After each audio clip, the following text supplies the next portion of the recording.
¿Alguna vez les pasó que quisieron rendirse a la mitad de un reto importante? Hace 3 años quise prepararme para una media maratón, es decir, una carrera de 21 kilómetros. Y la verdad, fue una auténtica pesadilla.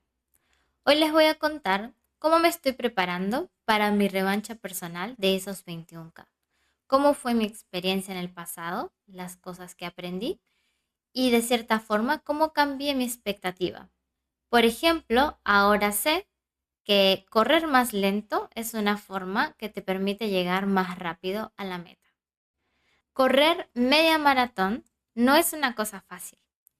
En el momento en el que estaba corriendo esos 21 kilómetros, sentía que me dolían las piernas, me sentía agotada, sentía que ya no podía dar un paso más. ¿Cuál fue el problema? Que yo no tenía una estrategia. Yo en mis entrenamientos de aquel momento salía a correr todos los días, dando todo el máximo que podía. Y otras veces no salía en toda la semana. El resultado, un desastre el día de la carrera. Claramente estaba equivocada, porque creía que sufrir durante los entrenamientos era la mejor manera de entrenar y poder llegar a la meta. Ahora las cosas son diferentes. Mi objetivo principal es mejorar mi tiempo y también disfrutar en el momento en que llegue a la meta. Pero voy a ser sincera con ustedes. La verdad es que a veces la pereza es más fuerte que yo. La alarma suena muy temprano.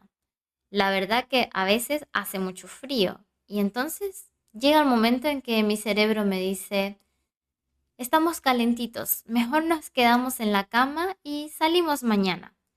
Pero hay algo que he aprendido en este tiempo y es que la disciplina es muy importante. Entonces lo que hago es levantarme rápidamente, ponerme mis zapatos deportivos y salir a dar mi todo en la carrera. Pero esta vez cumpliendo una estrategia. Y así como te digo que ahora, en este momento, la pereza a veces es más fuerte que yo, también debo decir que he cumplido mi plan casi a la perfección. Pero la constancia no sirve de nada si no tengo una estrategia, como dije anteriormente. Entonces, ahora mido mis métricas y también cuido mi técnica al correr. Por ejemplo, ahora intento mantener una cadencia de 184 pasos por minuto.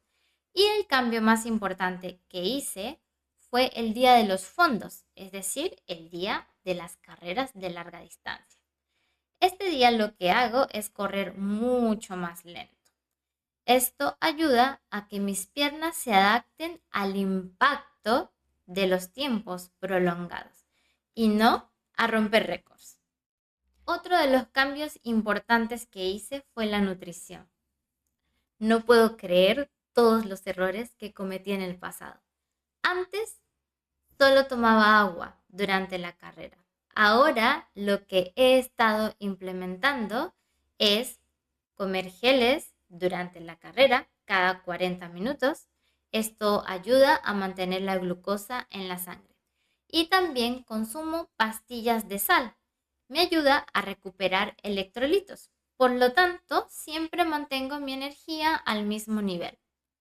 Esto es literalmente como ponerle gasolina al auto para que siga en funcionamiento. Es, la carrera es pronto. La verdad, no sé si voy a lograr mi objetivo o no. De lo que estoy segura es que ahora en este momento estoy mucho mejor preparada y de una forma mucho más inteligente. Así que veremos qué sucede en el futuro. ¿Y tú? ¿Has tenido que abandonar una meta en la mitad del camino y es algo importante para ti? ¿O has tenido que intentar algo importante por segunda vez? Cuéntame en los comentarios y nos vemos en el próximo video. Adiós.